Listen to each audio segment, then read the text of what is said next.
Good evening, I'm Ernest Mino. Our headlines on our Prime Desk tonight. As you watch this bulletin, you owe over 11,000 Ghana cedis if the provisional public debt stock were to be distributed evenly amongst 30 million Ghanaians. We have the breakdown for you. Also tonight on the Labour front, Minority Leader Hera predicts more strikes and other industrial actions in the months ahead that will hugely impact the economy. Going into the future, we should be ready to bear the consequences of an unstable labor environment, which is likely to be characterized by protest and strike action, which ultimately Fix the Country protest to take place Wednesday. We'll speak to the police and conveners as the IGP promises protection for the protesters. And later here on Joy News, a man who shot and killed his partner at Ethiopia is Asaman in the Ashanti region over threat of divorce kills himself.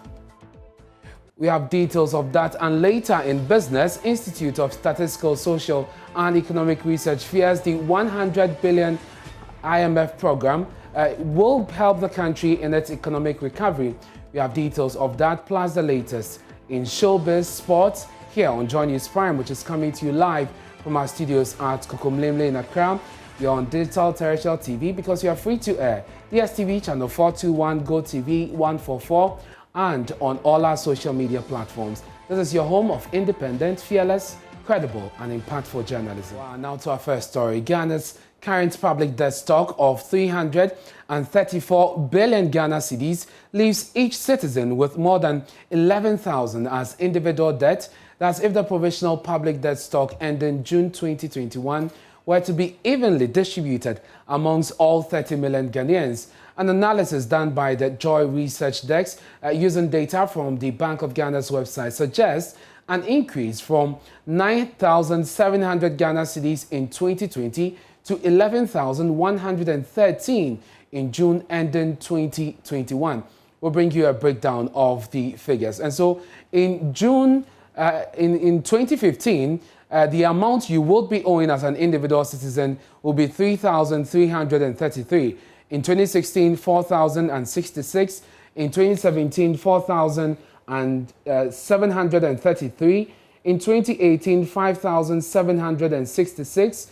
In 2019, 7,226. In 2020, 9,700. And then this year, the number stands at 11,133. So that is how much you owe if the total debt stock of 334 billion Ghana cedis is evenly distributed amongst all Ghanaians. Let's do more on this. Dr. Abel Texan is a senior lecturer of economics at the University of Ghana. He joins us via Zoom to break this down for us. Doc, is it fair or accurate to say that Ghana is now in a debt distress situation by the IMF's current assessment?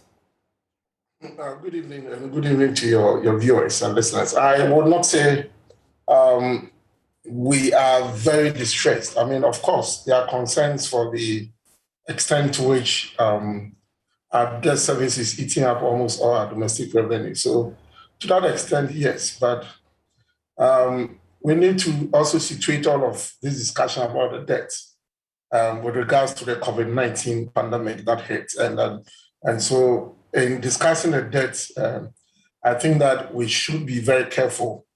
We are not a little bit biased in our portrayal of how high Ghana's debt has been, given that during the pandemic, there were issues that had to be contended with, like having to expend more than we were budgeting for. Domestic revenues also declined.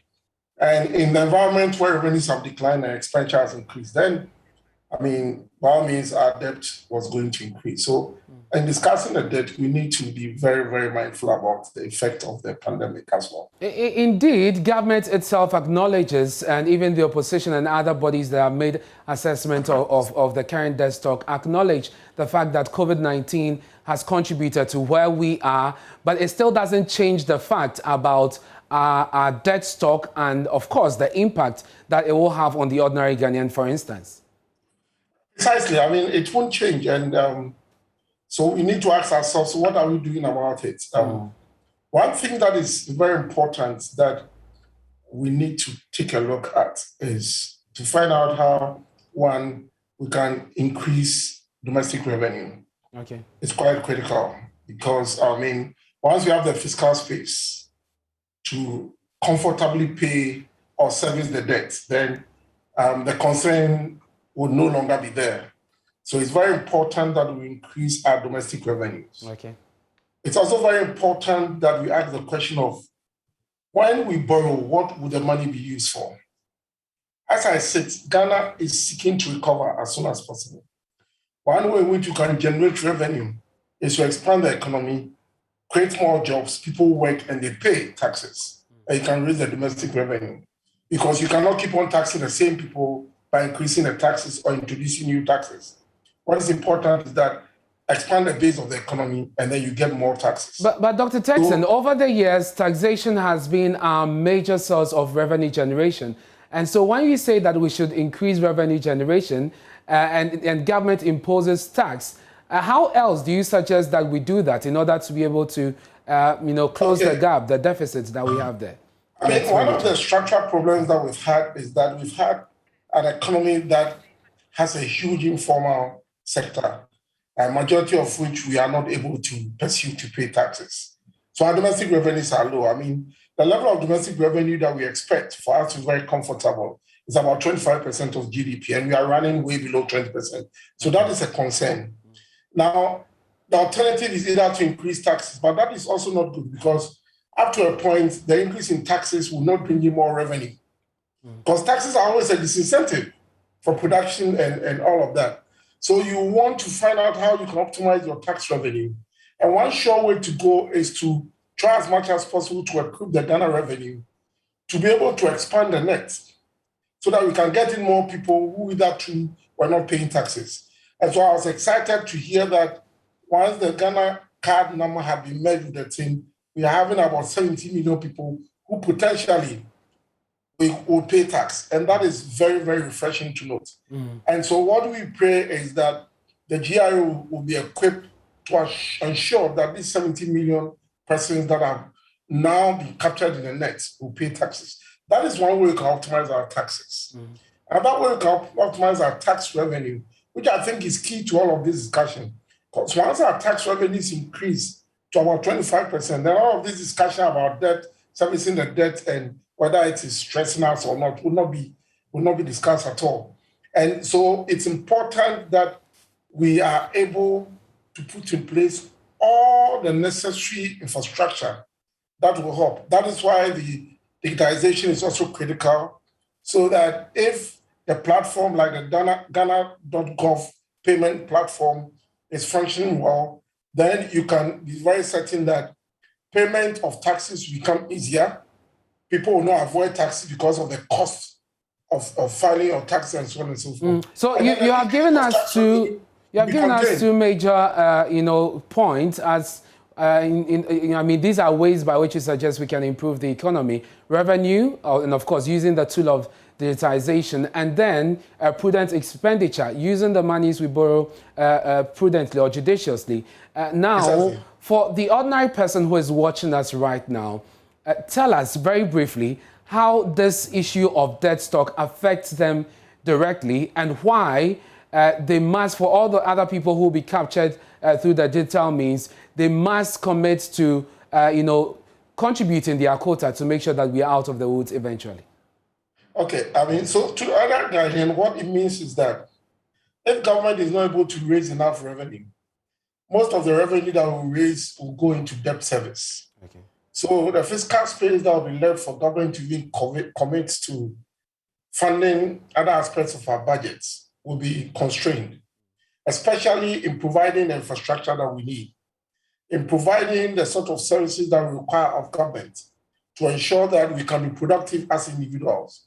So if you are looking for business processes to be made more efficient, if you are looking for government services to be more efficient, to reduce the cost of doing business, government, if it's having to use a greater chunk of its revenue to service its debt, will be left with little to be able to use to provide these services for us. So indirectly, when the debt to GDP ratio is high and we are stressed out, in servicing the debt, the fiscal space is constrained. And for me as an individual, I'll become concerned because I'm expecting a road in my area to retire. I'm expecting that I have enough energy to be able to be productive in terms of the businesses that I run. I'm expecting that if I need water to produce any service or good, I have water flowing through my taps. These are the sort of things that affect the average Ghanaian. And so if we all commit to making sure that we pay our taxes, because government can only do so much for us when we pay our taxes. And so it is important that every Ghanaian will try as much as possible to contribute in its own way in paying taxes so that we can hold the government responsible for whatever we expect them to do for us, and especially in creating jobs for the youth in this country. Absolutely. So it's refreshing that the youth bank is going to be set up. Government has to make sure that that bank, when it's set up, will not be politicized. There will not be a political capture of the bank. And every young man and woman who has ideas, who has opportunity to create their own jobs and not seek work, would have access to such resources to be able to become productive.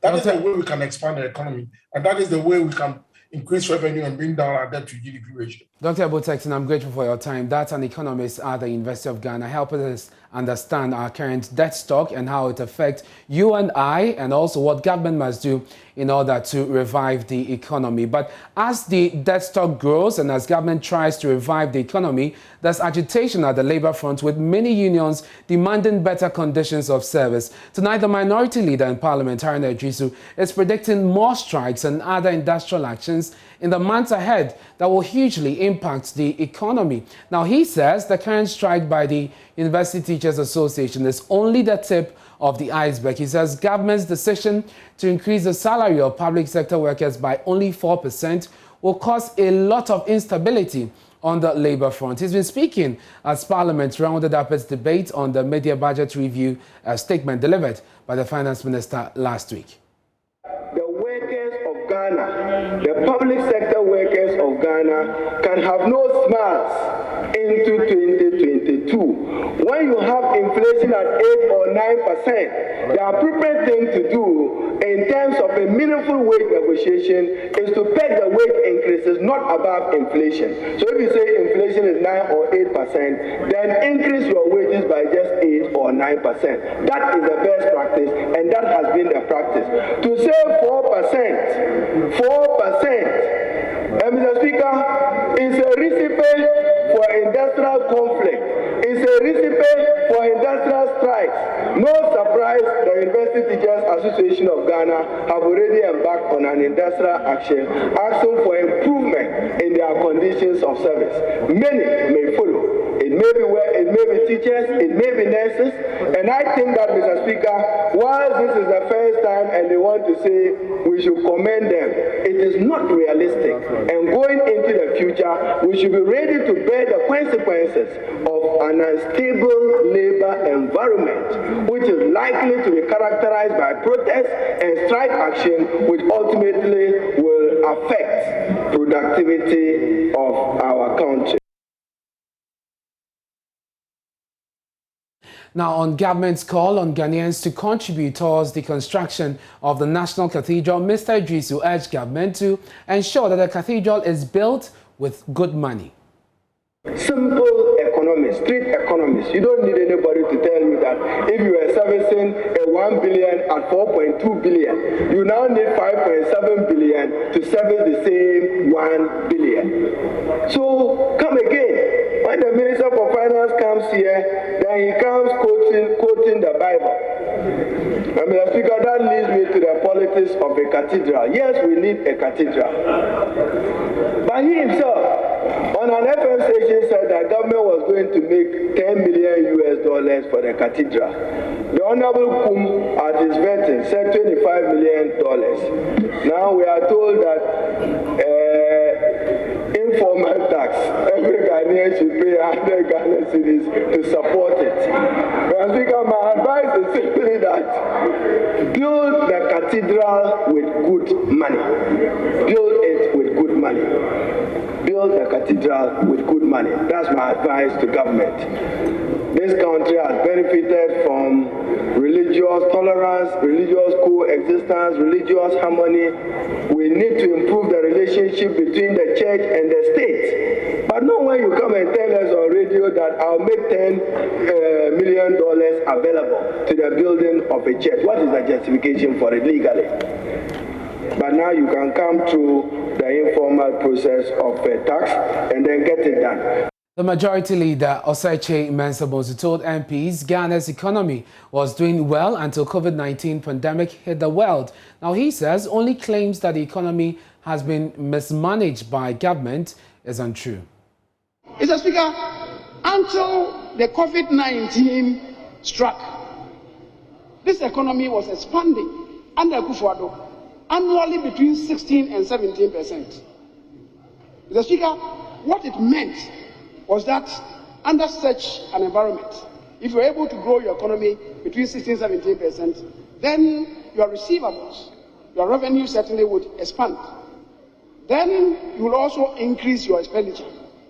In 2020, the revenues contracted, no thanks to COVID, but expenditures escalated. So this is basic economics. Mr. Speaker, so this is not contrivance. This is not propaganda. Mr. Speaker, Mr. Speaker, so this is the reason why the debt to GDP has increased. Away from Parliament, the Acting Inspector General of Police, Dr. George Ekufu-Dampare, has pledged to provide maximum security during the Fix the Country protest slated for Wednesday, August 4. The acting IGP, who took office on August 1, said the protesters will be entirely shepherded by the police. He revealed this in a statement. This was revealed in a statement by the Economic Fighters League after a meeting between the conveners of the Fix the Country protest and the IGP. Now, in the statement, the group also revealed that Dr. Dampare is poised to ensure a peaceful and impactful demonstration. And Esther Eboy is a leader of Economic Fighters League and also one of the conveners of the Fix the Country demonstration. He joins us live on Zoom. Thank you very much, Mr. Eboy, for your time here on Joy News Prime. Will it be accurate to say that your meeting with the IGP was successful or satisfactory, at least? Absolutely, Ernest, and good evening to you and to your viewers out there. You could see that this is an IGP that is poised to exact the rights and liberties of the people by upholding the part of the constitutional injunction, which is their presence to ensure that there is maximum security. I would use this medium and opportunity to appeal to the appointing authorities to regularize his position and confirm him fully as the Inspector General of Police, so he would be able to carry out his duties more fittingly and with all the conviction that he appears to have. Very interesting recommendations you make there, but you indicated in that statement you put out today that you have recruited and trained marshals to help the police enforce the COVID-19 protocols. Help us understand how this will work and how can they be identified? If I'm to join you tomorrow, how do I know this is a marshal? The marshals would definitely be identically dressed. They would all be in their beret, and you would see from some of the things that they carry, they would be carrying nose mask, they would be carrying hand sanitizers. Everybody that joins in to participate in the process will be hand sanitized, and these will be the people who would administer hand sanitizers and also administer the nose masks. They would be the same people who would come one after the other, to ensure that the social distancing protocols are also observed. So when you have in any issue, we would encourage you to speak with a marshal who who may then engage the police about it. So these are some of the things we can expect of our marshals. Now, we're learning today of the arrest of one of your conveners, Oliver Baka Vamawo. Do you know what do you know about this, and can you update us on his status? Well, he's been released, and I'm sure once they noticed that this is a convener of Fix the Country, they must have maybe come under some little pressure to release him. But this is also what we are talking about here. We want a country that has a police service that does what is right and is not enjoined to do what is right simply because of who one is. Baka is a lawyer. Imagine they arrested somebody who is not a lawyer. Would they have released that person immediately? Would they have taken the person through the due process of the law and all of that? But is it clear to you what his offense was? Apparently, he missed the road mark, and I don't see how missing a road mark amounts to being held in police custody and being threatened to be held more than 48 hours, as is reported, one of the police officials said. So, when you say he missed the road mark, is that to say that what he drove off lane or did not maintain a particular lane he was supposed to have stayed in? I do not have the full information in that regard, but what I know is that he missed the road mark. Now, just before you go, Ernesto Yeboah, for emphasis, take us through the route for tomorrow, as agreed with the police.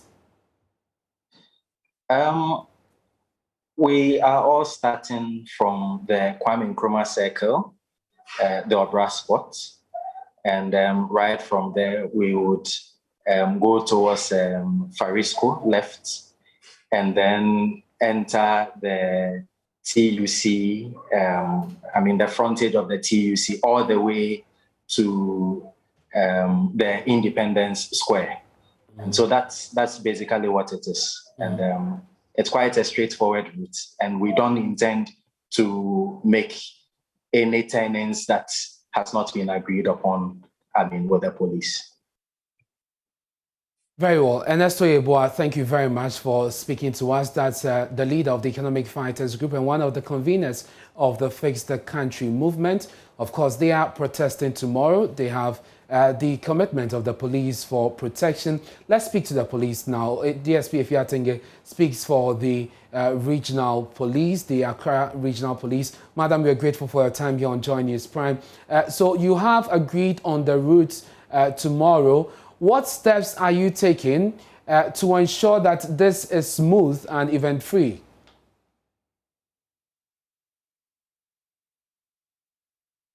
Madam, I think you have to unmute your device so we can hear you. All right. Thank you very much. Can you hear me now? Yes, loud and clear. All right. Okay. So as our statement indicated, we have made the necessary security arrangements that will cover the entire match tomorrow.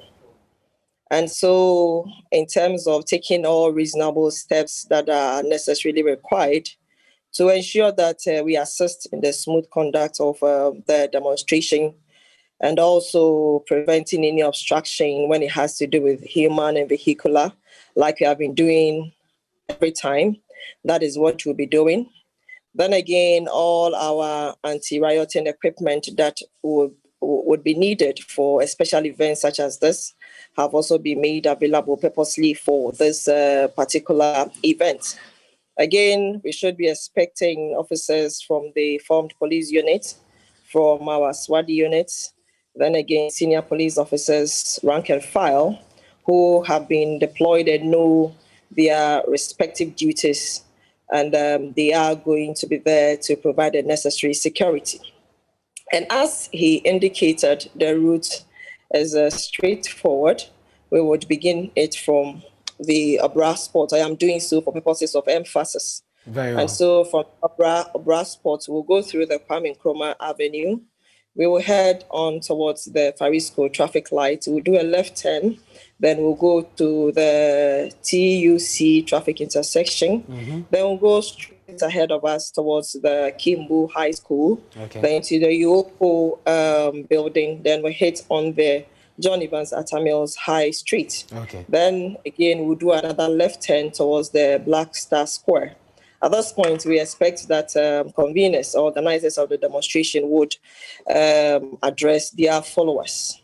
We, again, are not unaware of the prevalence of the COVID-19.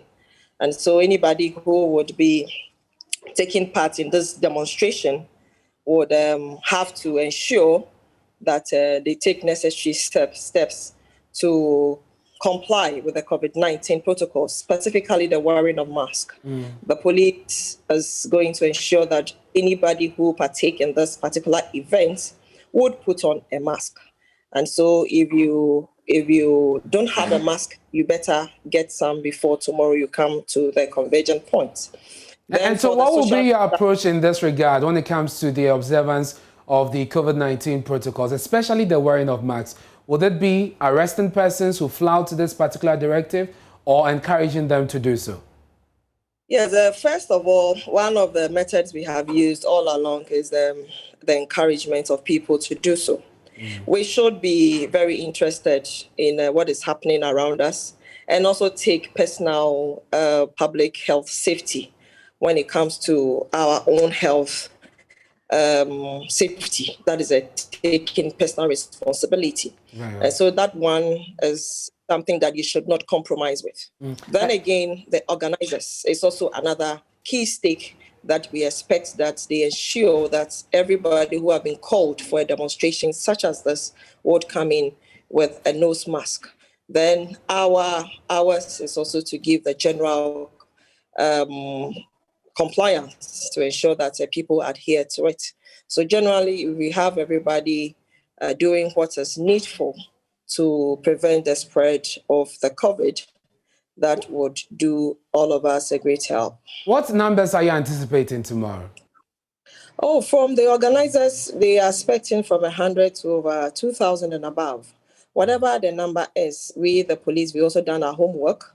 And so we are poised in providing the necessary security. We have different levels of deployment. And so we are ready in terms of manpower, that is strength, to support this particular demonstration. Thank you very much. That's DSP Efiatinge. She speaks for the Accra Region Police.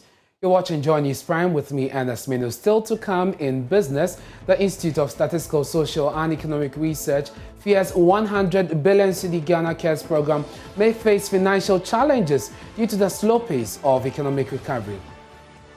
It's going to be a struggle because government revenue numbers are not showing. I mean, it's not meeting the target. The private sector is also struggling. So I think it might raise some revenue. We have details of this, plus the latest in sports and showbiz. Please stay with us.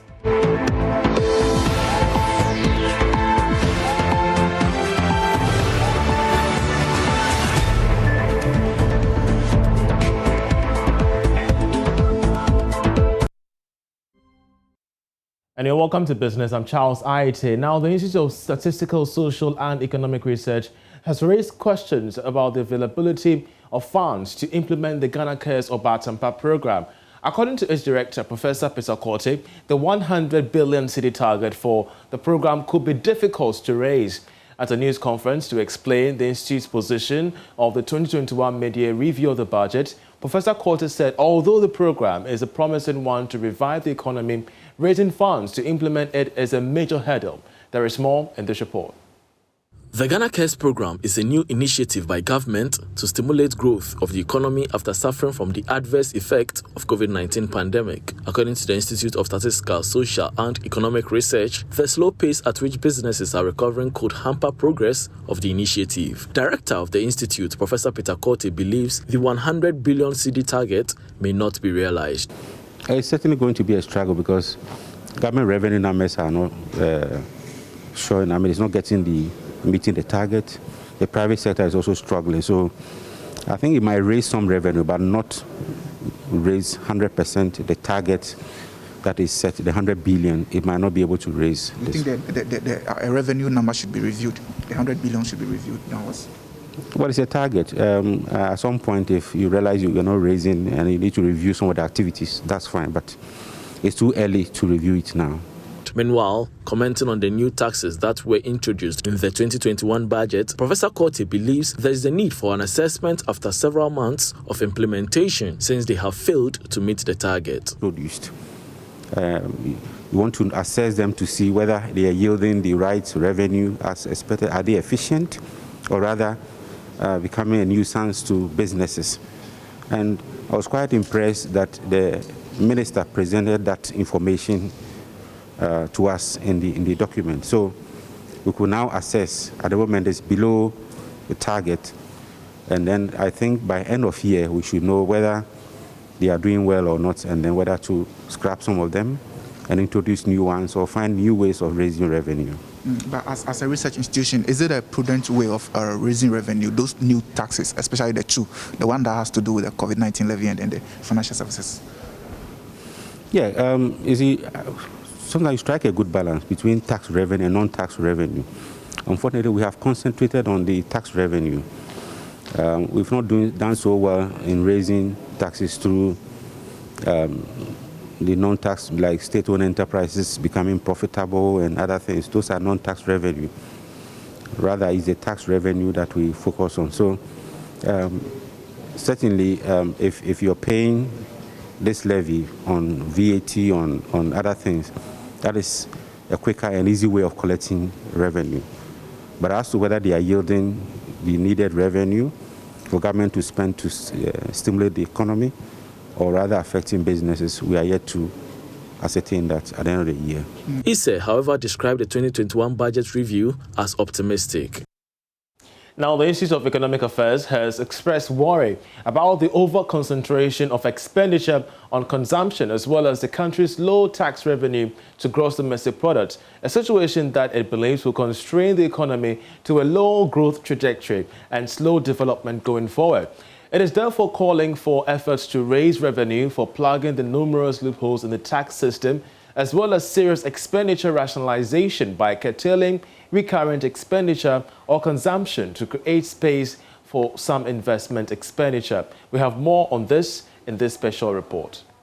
The policy think tank said the 2021 budget and the mid-year review face a difficult task of responding to the health and economic impact of the COVID-19 pandemic while restoring the country to economic growth.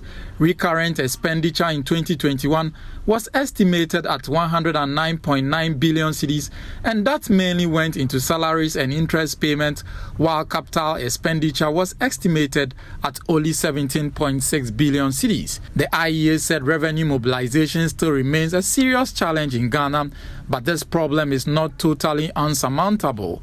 It therefore wants things to be done differently. Dr. John Kwachi is the Director of Research at the IEA and has been commenting on the mid-year review of the 2021 budget. Tax fraud and corruption abounds in this country, and is perpetrated by the tax officials themselves. They connive with the taxpayer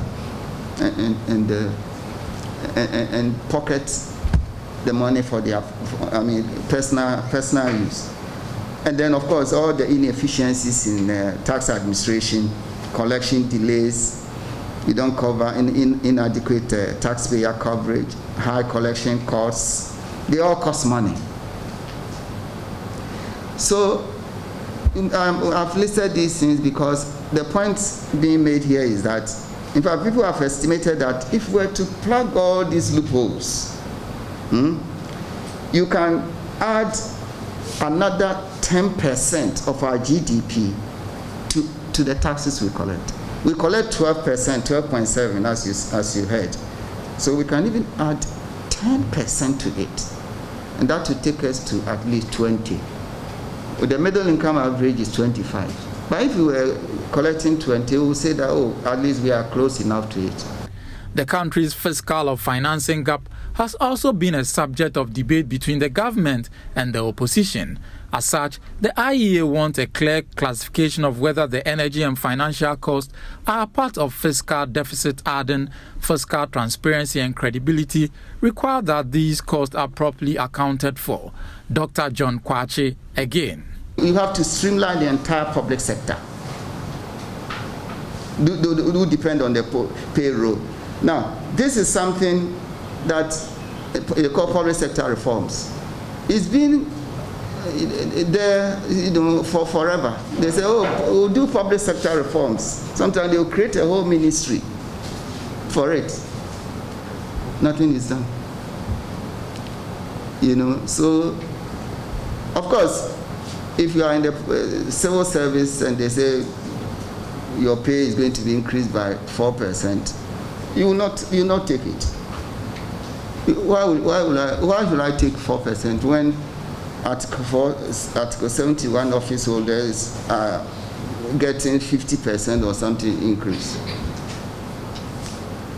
So how do you solve the problem?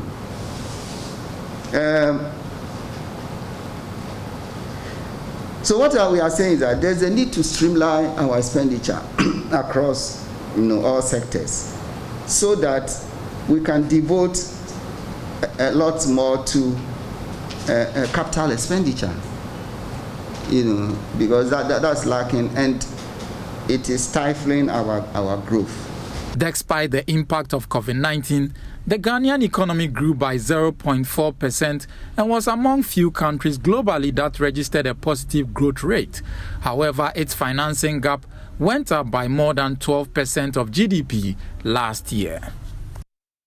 And that'll be all for business. Sports is up next. Do stay. And it's now time for showbiz, and Becky's here. Hello, Becky. Always here. Hello to you, baby. How are you? I'm fantastic. Great. Today, I feel like I'm in the mood. In the mood? What mood? To praise the Lord. Okay, hallelujah. Because I'm about to talk about Ohima Mercy.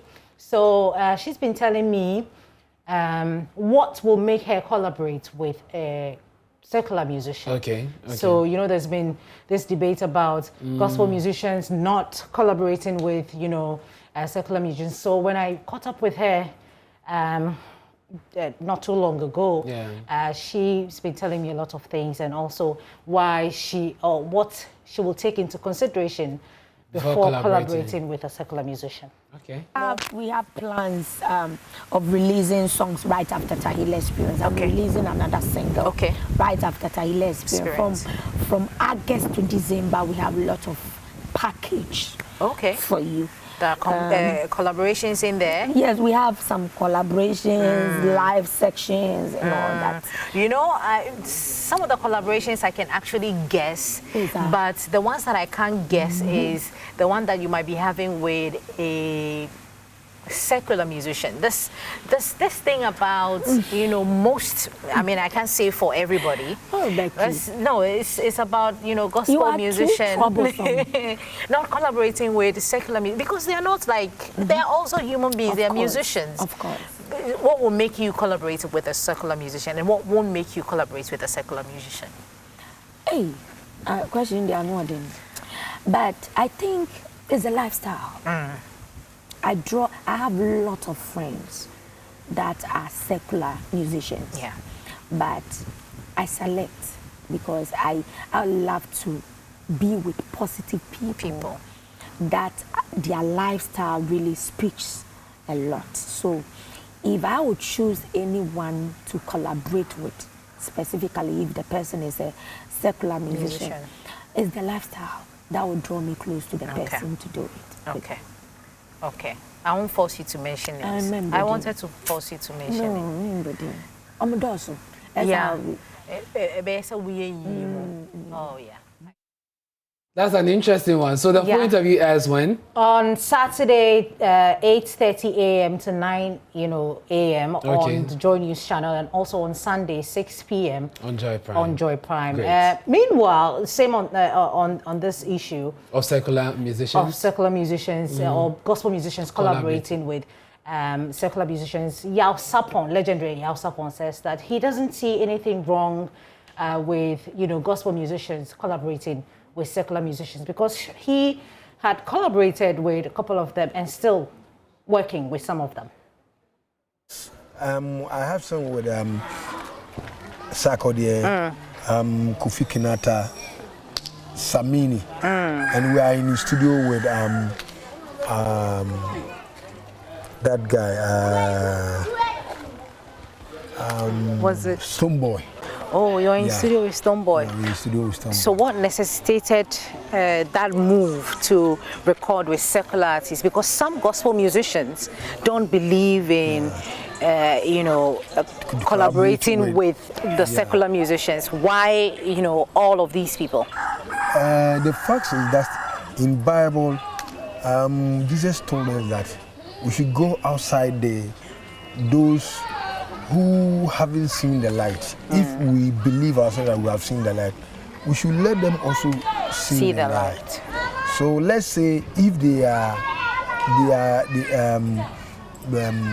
in the world, we're supposed to bring them back to God. That's the reason. And as for Sarkodie, he was have an engagement in I think US, and one of the stations were just interview him like the way you are doing. Yeah.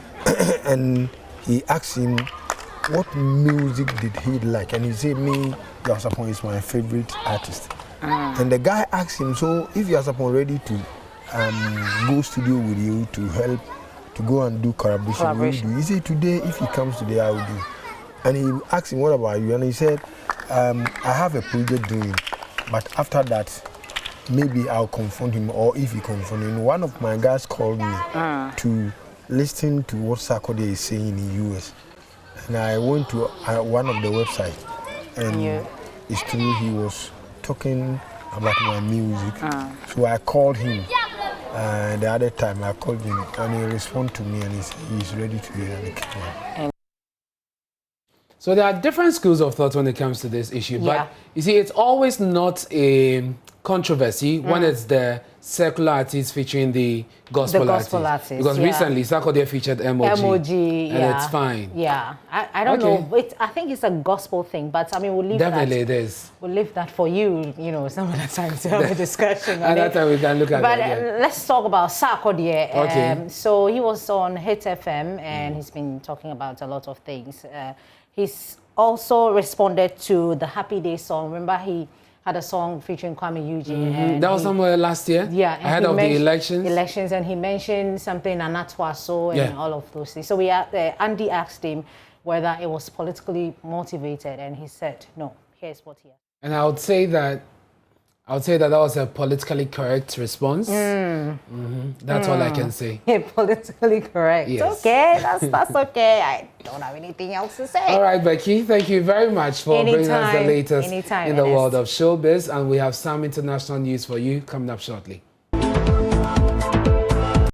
Thanks for staying with us here on Joy News Prime. Police in the Ashanti region say they are close to arresting the main suspect in the murder of a policewoman at Damongo in the Savannah region. Louis Asante is suspected to have murdered police constable Sandra Esiedu. The two were believed to be lovers. Police investigations have so far revealed the suspect at a point attempted suicide but was unsuccessful at his Obuasi residence. Now, Jima has more in the following report. A statement from the Ghana Police Service indicates the police constable was found dead at her residence on Monday, August 2nd, 2021. She laid in a pool of blood with wounds believed to be knife stabs. The police suspect the boyfriend of the deceased murdered her. ASP Godwin Ahianyo explains investigations so far. The police administration is on the heels of the perpetrator. All hands are pointing at the supposed boyfriend, one Louis Asante. We picked some intelligence that he tried committing suicide with a knife and a blade. They also tried tying his throat with his neck with a rope, but that was not successful. So the police proceeded to the house But when they got there, he was nowhere to be found. So we say he's still on the run. But he attempted suicide, but it was not successful. So we know that he is trying something nasty. But we pray that we'll get him so that he will face the full rigors of the law. Meanwhile, a delegation has been sent to commiserate with the family of the deceased at Obuase in the Ashanti region. ASP Godwin Ahianyo again. Definitely, when these incidents happen, the police administration takes up the matter.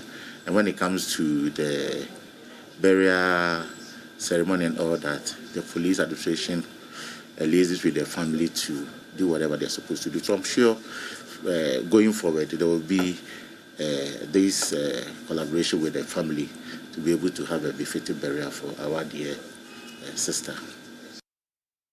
For Joy News. Still in the Ashanti region, Ijra MP Mohammed Burma says the report of the three-member committee that investigated the violence there should have recommended the removal of the regional minister. According to him, the recommendation for the removal of just the MCE is not enough. He tells Joy News they are dissatisfied with the recommendations. He has finished his work. They've presented their reports.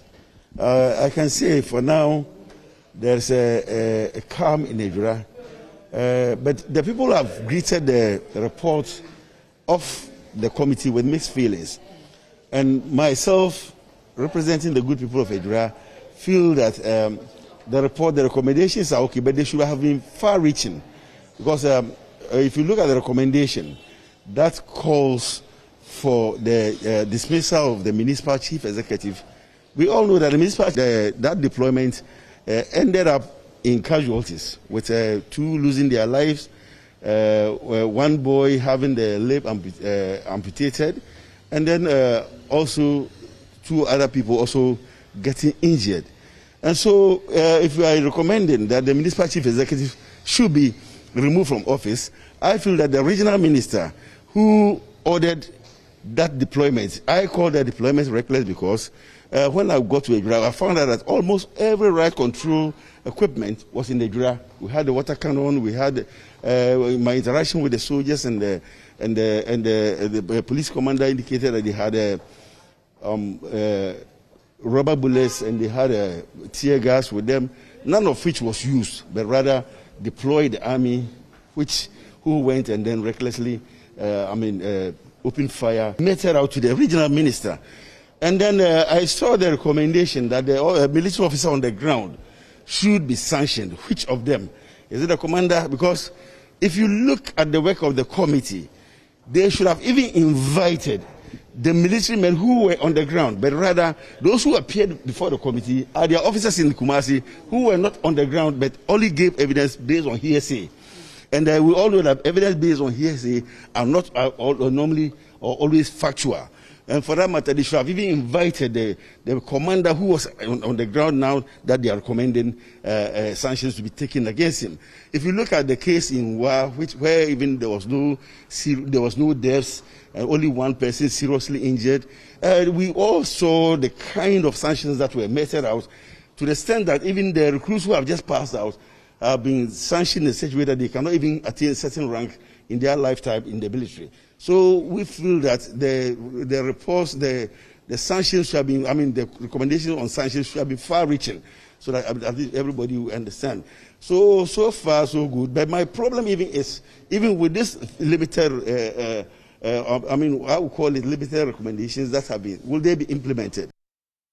We stay a while longer in the Ashanti region because the Regional Security Council has entreated all municipal and district assemblies to team up with security agencies to enforce all restrictions on public gatherings directed in the President's last address on the pandemic, wedding receptions and funerals, among other gatherings that the President placed a restriction on in the address are to be complied with. Already, police have taken up the charge enforcing nose mask wearing protocols in the Central Business District of Kumasi. So far, 1,253 cases of COVID-19 have been recorded in the region, with a new Delta variant driving the new cases. Corresponding deaths of 304 have also been recorded in the Ashanti region. The regional minister, Simon Osemezo, says all MMDCEs should take steps to halt the spread by ensuring punitive measures are adopted. With the onset of the new variant, that's the Delta variant, Ashanti region has seen a very sharp upsurge in the number of cases. Because of this, it has become necessary to tighten the enforcement of the various COVID protocols within the region.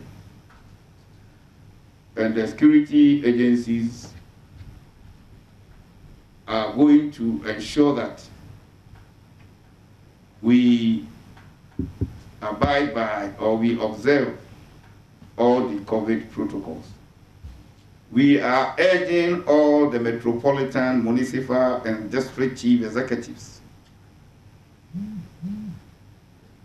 to join hands with the respective security councils to undertake the following. 1, ensure mandatory wearing of face masks in all communities. 2, provide Veronica buckets at public places, including markets, lorry parks, and health centers.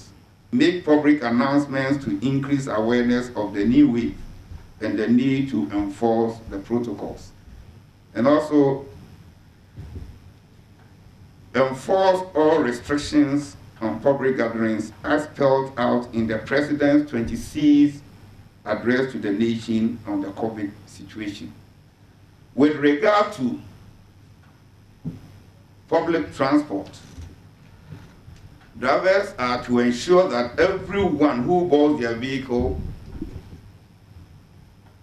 has the face mask on.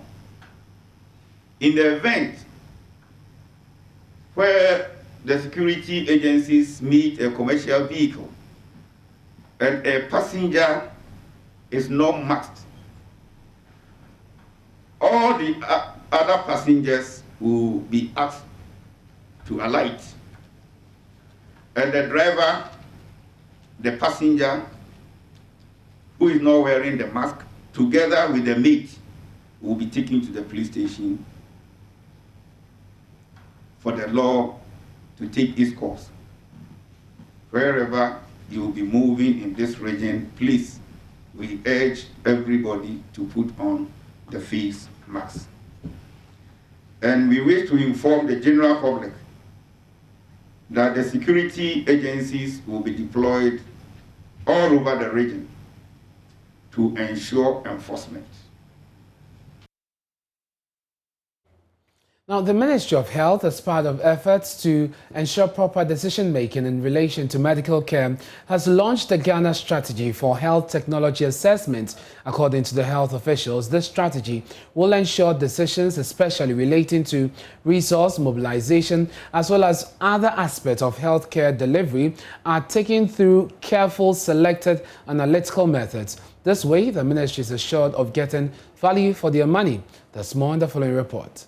The Health Technology Assessment is a strategy to ensure critical analysis of all decisions taken by the ministry to promote high-quality health service. Deputy Health Minister Mahama Saini explains the National Health Insurance Scheme, as well as other aspects of Ghana's health system, will benefit positively from this initiative.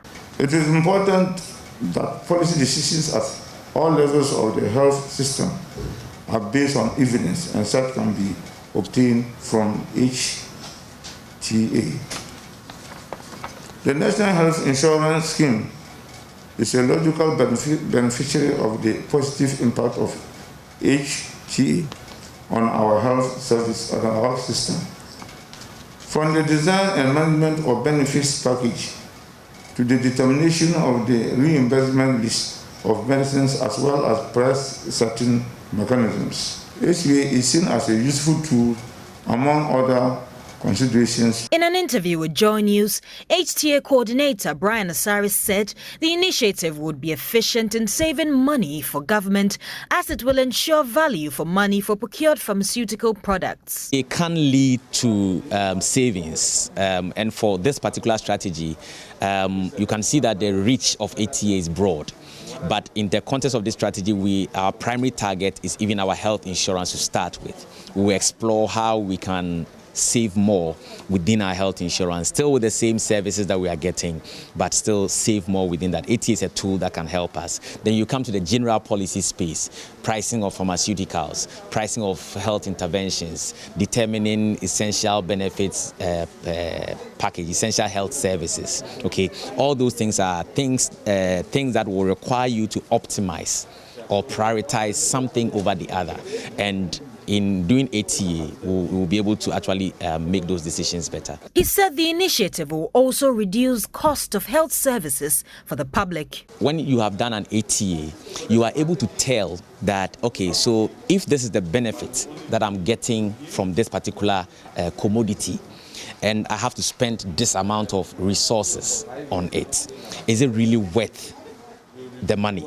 Is it worth pound for pound? Is it worth for the money? Those are the kind of decisions you can make supported by HTA. So at what price will this be cost effective? Okay, that is a typical HTA input to pricing. The Ministry of Health is therefore calling for more partnerships and collaborations from interested institutions to ensure the effective implementation of the strategy. Judith Awotritando, Joy News. In other stories, police in a special raid has busted some quack medical practitioners, including the other medical officers. The Medical and Dental Council says the suspects have been granted bail after being arraigned at various courts for further investigation. Speaking at a press conference in Accra, the acting registrar, Dr. Divine Banyabula, gave an update on the arrest. First doctor is a qualified doctor. He's not a quack. He's an unregistered doctor. So that is different. Then you have Ose Bonsu, 1. Then you have Daniela J, 2. Then you have Samuel, 3, and the daughter Alberta, 4. Then you have quack dentist, 12. Then you have Prince Tutu, who is a quack doctor. Then you have Paul Amono, quack doctor, 6. And the other one is an update. The Solomon guy, he was trying to renew the license of somebody who had already passed. But our regulatory system was able to pick that up because of the increasing quality assurance that we have put in. He further assured the public of the Council's dedication to providing professional health care. Assures the public that it will, with dedication, continue to work with all stakeholders to guide the profession, promote, protect, and assure public health, safety, and well-being of all persons accessing health care in Ghana.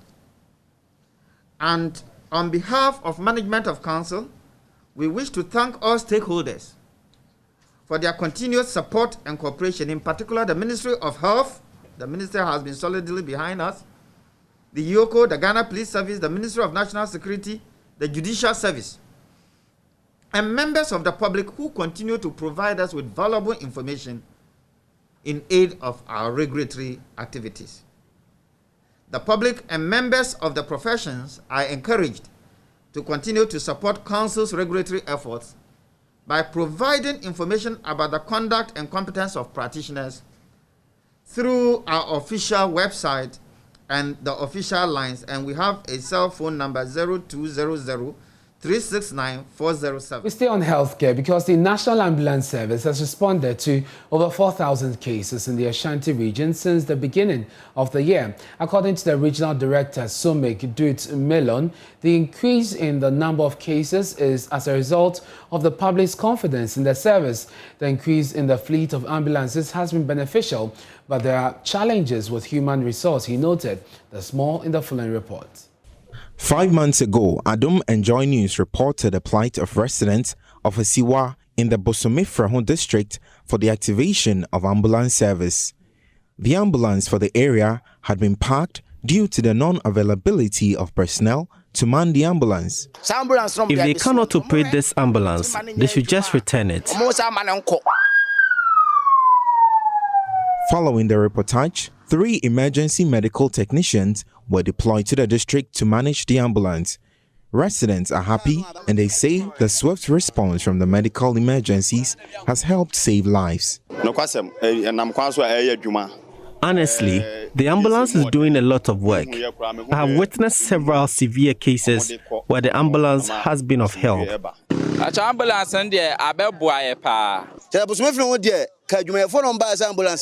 All the personnel brought in are doing a diligent job. They are always present whenever something happens. In the past 5 months, the emergency medical technicians at the district have effectively responded to 24 cases. District Manager of the Ambulance Service, Gerald Nee Mate Hammond, commended the residents for their cooperation. These people have been waiting for us quite long. So when we came, they really received us nicely. And when we are walking in town, people will say, oh, ambulance service, oh, we are glad you guys are here. You guys are really coming to help us. He's, however, worried some residents continue to use motorcycles in transporting patients to health facilities. Residents say poor roads linking the district capital to adjoining towns and remote areas inhibit access to the ambulance. The roads here are in a bad state. It can hinder the work of these ambulances.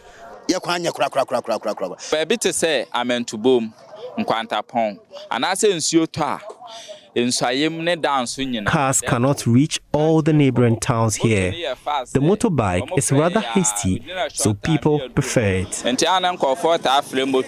Gerard Nimate believes continuous education on the operations of the ambulance service will help revive the system. We want to really serve the people, go to their house, pick them when there is maybe a patient is unconscious or something like that. We pick him from the health to the health center. That is our core mandate, but it's like inter-hospital referrals have really taken our job. So we want to do more of education so that the public will really know our reason here. Meanwhile, the Ashanti region has benefited tremendously from the ambulance service. Regional Director Somik Dut-Milon says records of 2020 and 2021 indicate a boost in public confidence. 2020, we attended about over 3,000 cases. And then in 2021, by half of the year, by end of June, we had already passed 4,000 cases for Ashanti region alone. So now the public is getting more confidence in the service. Now when they call, it doesn't take much time for us to reach out to them, and then we are able to attend to them. From Kumasi for Joy News, Emmanuel Osei. Now, farmers at Sakugu in the East Mamprusi municipality of the Northeast region are uncertain of a good harvest this year.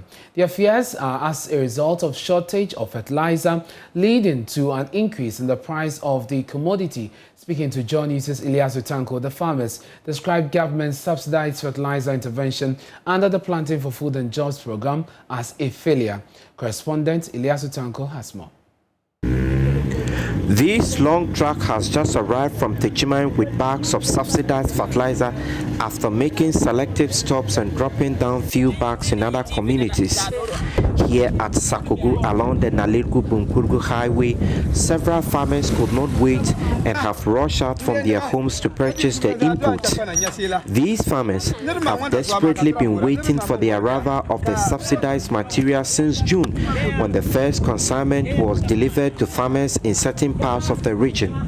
To their disappointment, however, they were informed this supply was not open for sale to the general public, but only a specific group of not less than 80 farmers. But who are these lucky farmers? Assemblyman for the Sakogu electoral area, Adam Tahiru, is a member of the group who spoke to Joy News. What's happening here is best for people who have come here with fertilizer for us to put into our farms. Sincerely speaking, it's best for who used to give us this fertilizer during rainy season, and after harvesting, we also pay back to them. They give it to us on credit. Without BESFA, we wouldn't have even get fertilizer. Without BESFA, we wouldn't have even get it. The consignment has been brought in by the Boku East Small Scale Farmers Association to be distributed to only 8 customers across the region as part of a pre-planned arrangement between the bank and the farmers. The assemblyman said the supply wasn't enough even for the registered customers, while he poured out his frustration over what he said was unprecedented challenges facing the subsidized fertilizer program under this administration. We those in northern region or in northeast region, we are far behind back. We are far behind back. We are not getting anything. I should have even said right from here to Nalurgu is even our regional capital. It's even our regional capital. We are not even getting somebody there dealing with food and job, planting for food and job. No subsidy in our region. No subsidy. I would say in the region south. I will not say in Sakogu alone. Because even today, I was in Nalurgu. I couldn't be able to get even a single mini bag as to sell with subsidy. Never. So me, I don't even understand whether we those in northeast region, are we part of Ghana?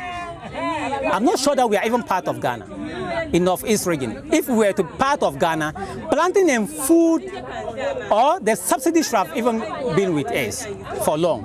All our crops have spoiled. Alidu Isaka is also a certified customer of the bank. He registered 8 bags for his 2-hectare maize farm, but he was given 4.5 bags. He is not happy and accused the government. So government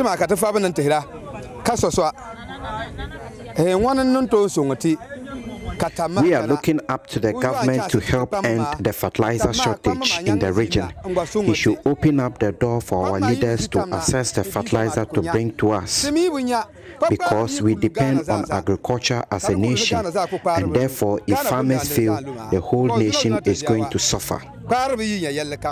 Sule Azumi, another customer of the bank, also got a half of her request for 10 bags. She too is not happy with the government and pleaded with the Agric Ministry to make available fertilizers to save their farm crops from perishing. Or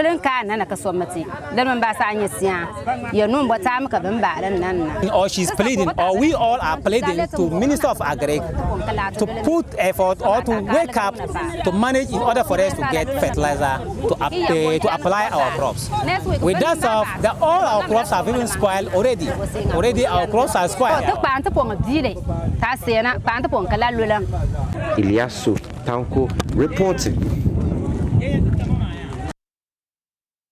The youth in Nalarugu have rejected the government idea of decentralizing offices of the newly created Northeast Regional Coordinating Council to other districts of the region. According to them, the decentralization of the regional departments and agencies is part of an agenda by certain individuals to undermine Nalarugu as the regional capital. The youth, who are accusing the regional minister, Yidana Zakari, of leading the alleged agenda, summoned him before the palace of the Mamprugu overlord, demanding that all offices of the state agencies be built in Nalarugu.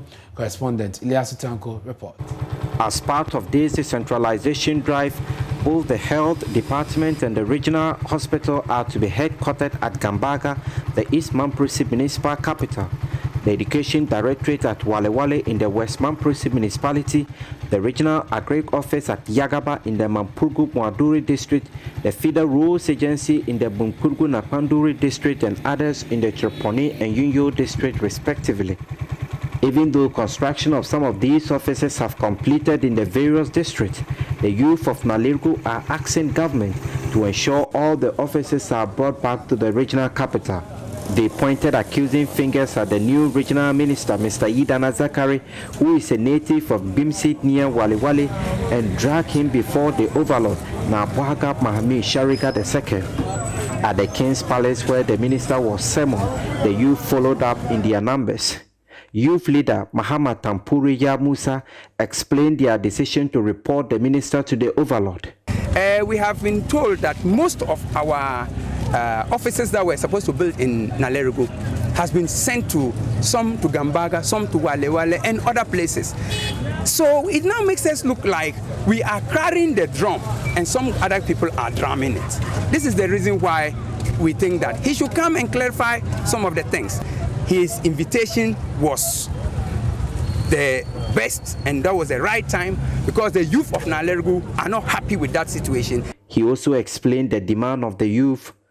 We are demanding that most of the organization, in fact about 70% of the organization should be situated in Nalerugu. There is vast land for that. The Nayiri in his wisdom has given them about 250 acres. But day in, day out, we find people come out to say that we are taking they have taken the said project to another place. For example, right now, we were made to understand that we are going to get some 4 factories in and around the municipal. As we talk now, no single factory is here. All the factories has been taken to Walewale, Westman Presi district. We can't account for why that has happened. I get in it. So we are just trying to let him see that we are not sleeping. We are not happy with the situation. We want to see that something better is done here so that the youth of Nalerugu, the youth of the municipal will also get something to do. A region is a region. There is nothing to substitute with a region. The capital is a capital. There's nothing to substitute with the capital. So when you go to Tamale, all the organizations that I am mentioning right now are all in Tamale. They are not situated in other places. The youth leader cautioned the minister would have himself to blame if the development continued. What he said in his wisdom is that we should all be patient for now. He told the minister he has seen the beginning of his problems. It is now left with him to correct them. If he corrects them for the better, nobody will talk again. But if he does not correct them and want to still look down upon the people of Nalerugu, that is what he will get. You're watching Join News Prime with me, Ernest Mini. We're taking a short break. When we return, Charles Aite has more business news for you. Plus, we'll bring you sports. Don't go away.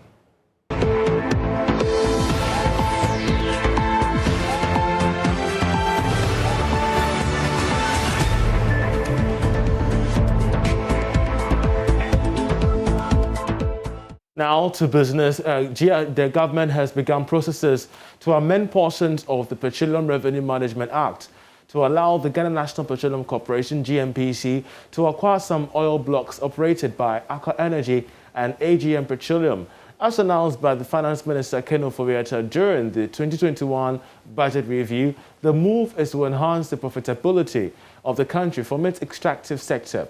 Commenting on the development, the Deputy Minority Leader in Parliament, James Kluche-Afeji, said government should provide more details on the proposals in order to get the deal well debated.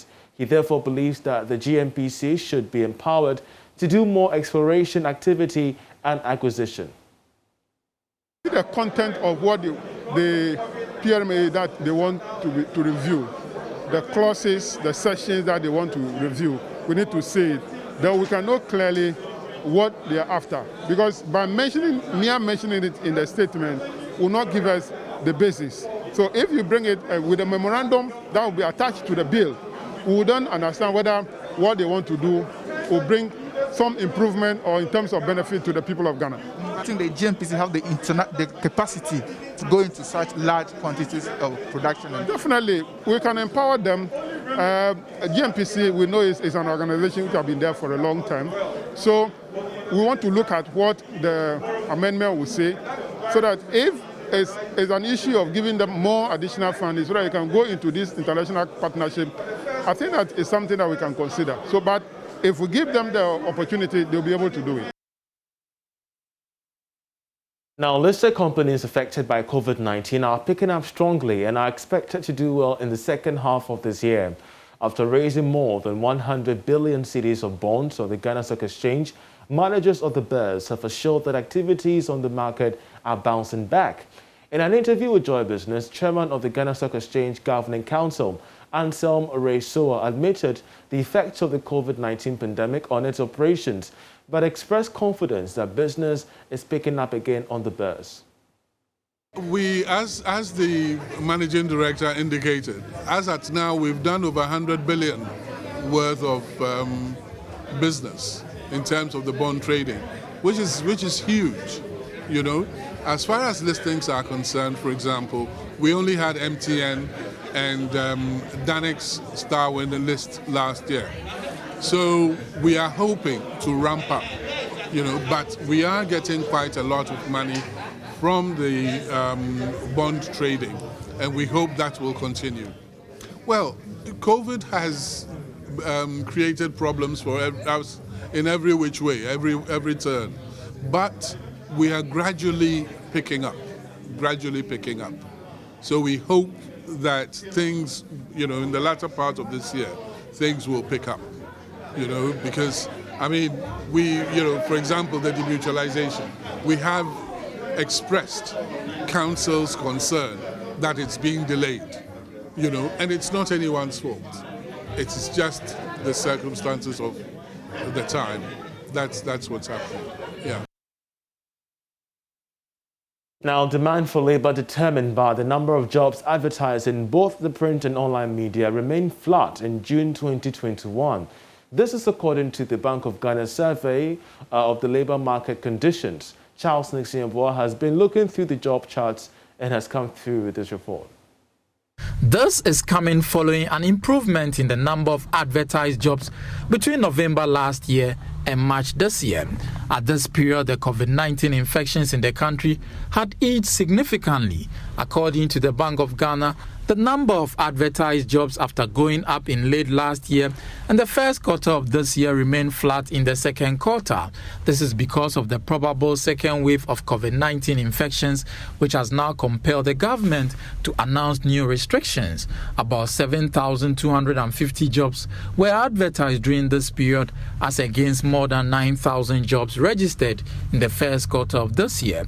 The services sector maintained its dominance as the leading job providing sector in the economy, accounting for 83.1% of total job adverts recorded in the first quarter of this year.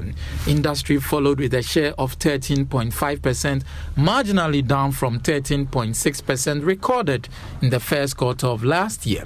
Further analysis by the central bank revealed that the main requirements for skilled employees were tertiary education qualification with a minimum of 3 years working experience.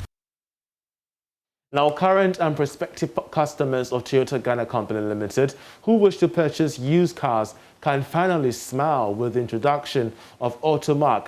Creation of the new business unit is in direct response to having a secure platform which deals in support vehicles to support segments of the market with limited budget for new cars. Launching the company's new business unit in Tema, the managing director of Toyota Ghana, Koji Yanaka, said the new unit will bring convenience. There is more in this report from Kwame Yanka. Toyota Ghana's Automark is to ensure customers receive convenience and transparency when they buy or sell their used vehicles. The model operates in 11 African countries, including South Africa, Mauritius, Kenya, but just to mention a few. Explaining this, Managing Director of Toyota Ghana, Koji Yanaka, indicated the pre-owned sales has two options. I am happy to inform you that our pre-owned vehicle sales is in two folds. The first design one is a buyback option, where we give you cash for your used vehicle purchase from TTCM. The second option is a trade-in offer, where a customer returns his old vehicle with a minimum top-up after evaluation for a new one right from the showroom. The good news of these options for our customers is that we do not consider mileage and age limit as conditions for the vehicles you return to us. Under this new business model, the company's financial partners are expected to assist customers with auto loans. The new platform aims to put vehicles which would have otherwise posed danger to human lives in good shape.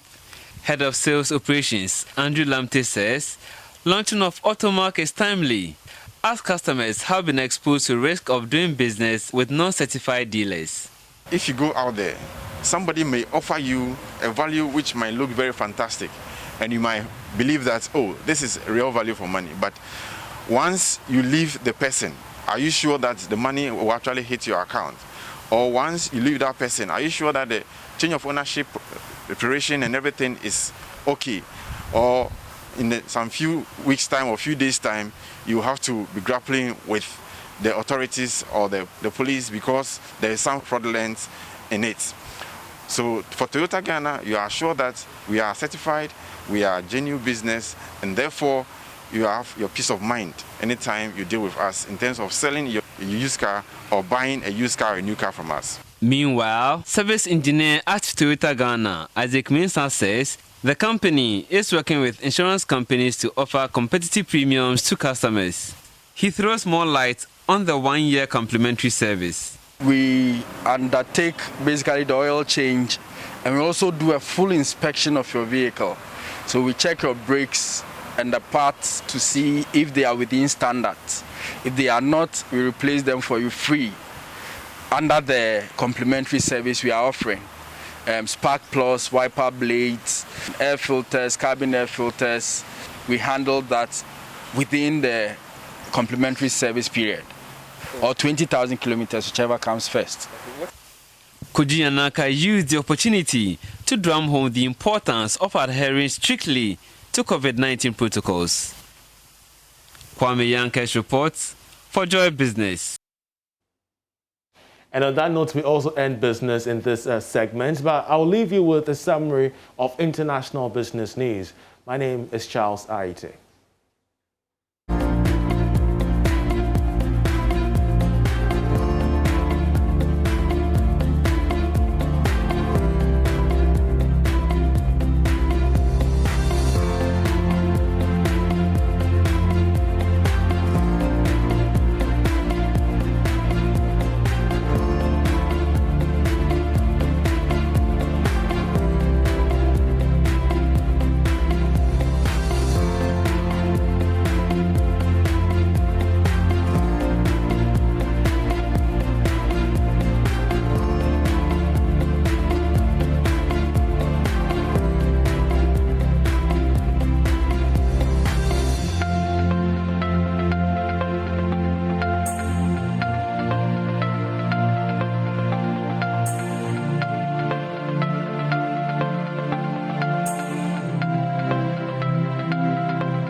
Time for sports here on Joy News Prime. My name is Hans Mensah, and the Black Stars defender Gideon Mensah has completed a move to French Ligue 1 side Bordeaux. The 23-year-old has joined the Marines and White on a season-long loan deal with an option to buy from Red Bull Salzburg. He passed his mandatory medical on Tuesday before penning the deal. Mensah spent last season on loan at Portuguese top-flight side Victoria SC, where he managed to make 23 appearances for the club. He joined Austrian Bundesliga giant Red Bull Salzburg from Ghana Premier League side Wafa in 2017. The former Ghana under-23 fullback was previously farmed out to Leferen, Sturm Graz and Zulte Waregem.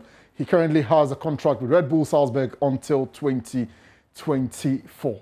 Now let's talk about Samuel Techi's brought back some hope to Ghana boxing after becoming the first Ghanaian to win an Olympic medal in 29 years. This achievement is something Ghana boxing can build from this to bring more success to the country. Our former Minister of Youth and Sports, Nilante van der Poel, says ingratitude among Ghanaian boxers towards their managers must stop.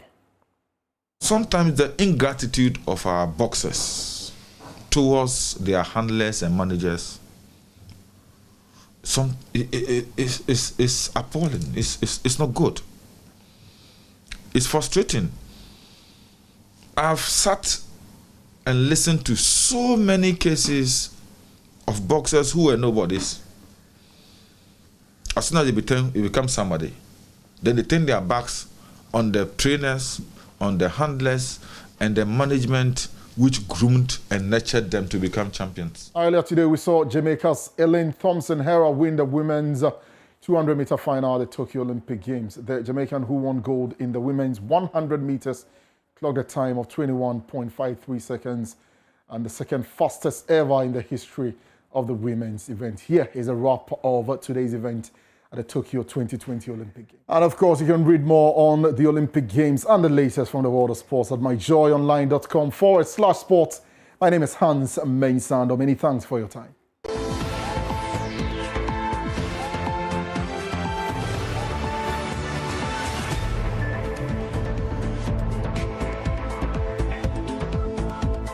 And that's our show for tonight. Many thanks for your company. You find more stories on myjoyonline.com. Enjoy the rest of our programs.